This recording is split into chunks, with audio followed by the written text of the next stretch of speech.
నమస్కారం, నేను డాక్టర్ శ్రీనివాస్ చెల్లిమెల, సంస్కృతి ఆయుర్వేద క్లినిక్ నుంచి మాట్లాడుతున్నాను. ఈరోజు మనం డిస్కస్ చేసే సబ్జెక్ట్ వచ్చేసి కీళ్ళ నొప్పులు, అలానే చెప్పాలంటే ఆర్థరైటిస్ అంటాము.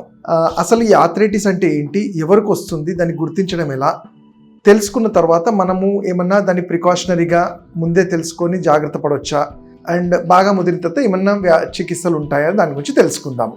మనము చూస్తుంటాము మోకాళ్ళ నొప్పులు అనేది చాలా ప్రధానంగా ఒక ఏజ్ గ్రూప్ వాళ్ళల్లో, అంటే ఇంతకు ముందు చూస్తే ఒక 5-10 సంవత్సరాల క్రితం చూస్తుంటే ఒక 50 వాళ్ళ ఏజ్ వాళ్ళల్లో 60 ఏళ్ళలో చూసేవాళ్ళం. బట్ ఇప్పుడున్న మన జనరేషన్లో ఈవెన్ 35-40 ఏళ్ళ వాళ్ళు కూడా డాక్టర్ గారు మాకు మోకాళ్ళ నొప్పులు ఉన్నాయండి, కాస్త ఎక్కువ దూరం నడిస్తే వాపులు వస్తున్నాయి అంటారు, మోకాళ్ళ నొప్పులు ఉన్నాయంటారు. అలానే వెన్నుపూస, మెడ నొప్పులు, నడుము నొప్పి అని కూడా వింటుంటాం.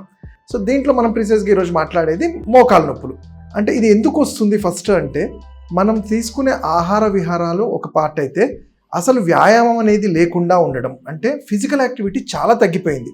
మనం చూసుకుంటే ఎక్కడి నుంచి కొంచెం దూరం వెళ్ళాలన్నా మనం వెహికల్స్ యూజ్ చేయటము, లేదంటే సెడెంటరీ లైఫ్ స్టైల్కి లీడ్ అవ్వడము, అంటే ఏదన్నా మనము షాప్కి వెళ్ళాలన్నా మనం ఆన్లైన్లో పెట్టుకొని తెచ్చేసుకుంటున్నాం. సో మూమెంట్ అనేది చాలా తగ్గింది. సో ఇది ఒక కారణం అయితే, అధికంగా దీన్ని యూజ్ చేయటం, అంటే మనం చూస్తుంటాం కొంతమంది ఎక్కువసార్లు మెట్లు ఎక్కడం, దిగడము, ఎక్కువసేపు నిలబడ్డము, అలానే అధిక బరువు ఉన్న వాళ్ళు కూడా ఎక్కువసేపు నిలబడము, ఇవన్నీ చేయటం వల్ల కూడా ఈ ఎముకలు అనే వాటికి ఉండే ఆ పట్టు అనేది తగ్గిపోవడంతో 2 ఎముకల మధ్య ఉండే గుజ్జు తగ్గిపోతూ ఉంటుంది. అసలు ఆర్థరైటిస్ అనే పదంకి మీనింగ్ ఏంటి అంటే, ఆర్థో అంటే 2 మన బోన్స్ని మనం ఆర్థో అంటాం. ఆ 2 బోన్స్ మధ్యలో జరిగే రాపిడి వల్ల వచ్చే వాపునే ఆర్థరైటిస్ అంటాం. అందులో మళ్ళీ వీటిలో చాలా రకాలు ఉంటాయి. కొంతమంది చూస్తుంటాము ఆస్టియో ఆర్థరైటిస్ అనేది ఉంటుంది, అలానే రుమటైడ్ ఆర్థరైటిస్ అంటాం. రుమటైడ్ ఆర్థరైటిస్ని అది బ్లడ్లోనే యాంటీజెన్ ఉండడం వల్ల చాలా చిన్న ఏజ్లో కూడా మనం చూస్తూ ఉంటాం.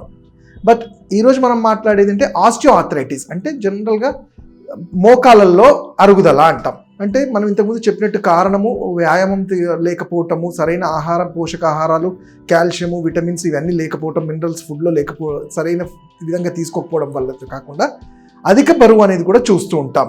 అంటే మన జాయింట్ అనేది మోకాళ్ళు మన బరువుని అవి బేరింగ్ జాయింట్స్ అంటాము. ఎప్పుడైతే మన శరీరం అధికంగా ఆ బరువుని మోస్తుందో ఈ జాయింట్స్, తొందరగా ఆ ఫ్రిక్షన్ స్టార్ట్ అవుతుంది.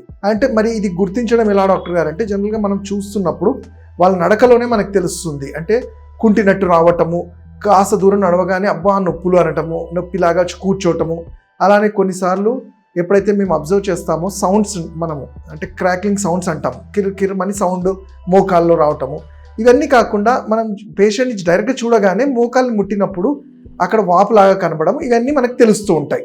ఇవే కాకుండా ఇంకా డీటెయిల్గా తెలుసుకోవాలి మనకు అన్నప్పుడు మనకి ఈజీగా దొరికే ఎక్స్రే అనేది చూడగానే మనకి ఎక్స్రేస్లో క్లియర్గా తెలుస్తుంది. మరి ఇది గుర్తించడం తెలిసినప్పుడు దీన్ని ఎలా మనం ఆపగలుగుతాము అంటే, ఇప్పుడు ఎప్పుడైతే నొప్పి అనేది పేషెంట్ చెప్తారో, అంటే మనం ఆల్రెడీ ఒక 1st డిగ్రీ దాటి 2nd డిగ్రీలోకి వచ్చినట్టు. ఎందుకంటే మన శరీరం తట్టుకునేంత నొప్పి భరిస్తుంది, కానీ దాంతో కానప్పుడే అది నొప్పిగా బయటికి వస్తుంది. అంటే అక్కడ ఉండే కణజాలము, అక్కడ ఉండే కండరాలు, ఇవన్నీ కూడా ఎప్పుడైతే స్ట్రెయిన్గా ఫీల్ అవుతాయో అప్పుడు నడకలో కూడా మార్పు వస్తుంది. ఇక్కడ ఎముక అరగడం కన్నా ముందు అక్కడ ఉండే నర్వ్స్ సిస్టమ్ కానివ్వండి, మస్కులర్ సిస్టమ్ కూడా దెబ్బతింటుంది. సో వీటిని ఆయుర్వేదంలో ఇవన్నీ దెబ్బతినడాన్ని, ఈ వ్యాధిని వాతం కింద కన్సిడర్ చేస్తాము. అంటే వింటే ఇక్కడ సంధివాతము అంటాం. అంటే 2 జాయింట్స్లలో జరిగే వాపునే సంధివాతంగా కన్సిడర్ చేస్తాం.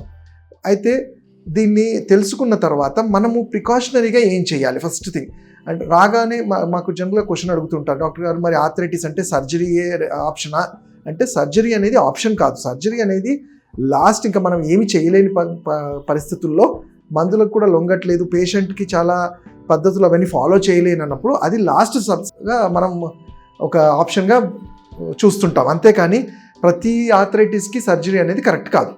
సో మరి ఇప్పుడు నేను చెప్పినట్టు అరుగుతున్న ఎముకల్ని, ఆ అరుగుతున్న కండరాలు ఏవైతే వాపుకు లోనయ్యాయో వాటిని మనము ఎలా కంట్రోల్ చేయాలి?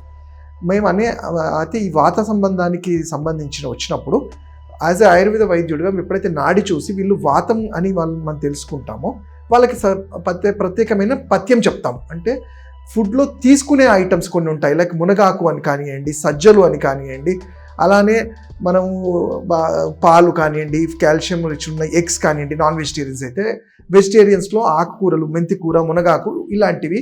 వీటితో పాటు లోపల గుజ్జు కూడా అరగకుండా మనం దాన్ని మెయింటైన్ చేయడానికి ఆవు నెయ్యి అంటాం. ఈ ఆవు నెయ్యి చాలా శ్రేష్టము, వాతాన్ని కంట్రోల్ చేయడంలో చాలా మంచిగా ఉపయోగపడుతుంది. ఇవి అడ్వైస్ చేస్తూనే కొన్ని వ్యాయామం అంటే కండరాలకి రక్త పోషణ జరిగే వ్యాయామాలను అడ్వైస్ చేస్తుంటాం. అట్లానే ఇంకోటి ఏంటంటే వాళ్ళ లైఫ్ స్టైల్లో ఆ చేంజెస్ చేయమని చెప్తాం. అంటే ఎవరైతే ఎక్కువ దూరాలు నడుస్తుంటారో, మెట్లు ఎక్కడం దిగడం చేస్తుంటారో వాళ్ళని కొంచెము స్లో డౌన్ అవ్వమంటాము. అలానే నేను ఇంతకుముందు చెప్పినట్టు సెడెంటరీ లైఫ్ స్టైల్ అంటే అసలు యాక్టివిటీ లేని వాళ్ళని కొంచెం ఫిజికల్ యాక్టివిటీగా కొన్ని ఎక్సర్సైజెస్, అంటే వాకింగ్ అనేది ఇక్కడ చెప్పలేం కాబట్టి ఫిజికల్గా కొన్ని ప్యాసివ్ ఎక్సర్సైజెస్ ఇలాంటివి చేయమంటాం. ఇలాంటివి కూడా వర్క్ కాదు, బాగా పెయిన్ఫుల్ ఉండి నడవలేని పరిస్థితుల్లో మేము ఆయుర్వేదంలో కొన్ని తైలాలు అంటాం. అంటే మనం ఇంట్లో మనకి దొరికే కర్పూరాన్ని తిల ఆయిల్లో మిక్స్ చేసి రోజు ఉదయాన్నే సూర్యుడి సన్ రేస్లో మోకాలకు అప్లై చేయటం వల్ల కొంచెం ఈ విటమిన్ డి కూడా అబ్జార్ప్షన్ ఉంటుంది. అలానే మేము కొన్ని పూర్వకర్మాస్, పంచకర్మ కన్నా ముందు పూర్వకర్మాస్ అంటాము. వాటిలో జానుబస్తి అంటాం. అంటే మీరు చూసే ఉంటారు, మోకాలని ఆయన సంస్కృతంలో జాను అంటారు. ఈ మోకాలకి ఎప్పుడైతే పిండి లాంటిది పెట్టి కొన్ని ఆయిల్స్ దారలాగా వేయటం వల్ల అక్కడ ఉండే కండరాలలో పోషణ అనేది, అలానే ఆక్సిజనేషన్ అనేది బాగా పెరుగుతుంది. అండ్ అలా ఇది 40-45 ఇయర్స్ వాళ్ళకి ఏంటంటే మనం మంచి రిజల్ట్స్ చూస్తాం. బట్ జనరల్గా ఆర్థరైటిస్ అనేది 50-60 ఇయర్స్ వాళ్ళలో చాలా ఎక్కువగా ఉంటుంది. వాళ్ళల్లో ఏంటంటే అరిగిపోయిన ఎముకని మనం డీజనరేట్ నుంచి రీజనరేట్ చేయకపోయినా లైఫ్ స్టైల్ చేంజెస్ నేను చెప్పిన ఈ పద్ధతి వల్ల మెయింటెనెన్స్, అంటే ఎటువంటి నొప్పి గోళీలు వాడకుండా అండ్ వాళ్ళ పనులు ఇబ్బంది లేకుండా వాళ్ళ పనులు వాళ్ళు చేసుకోవడానికి ఈ తైల మర్దనాలు, జానుబస్తి అనేవి ఉపయోగపడుతుంది. అలానే ఆయుర్వేదంలో కొన్ని ఔషధాలు ఉంటాయి, లైక్ ఎస్పెషల్ కొన్ని గుగ్గులు లాంటివి స్పెసిఫిక్గా మీ కండిషన్ని బట్టి మేము సజెస్ట్ చేస్తుంటాం.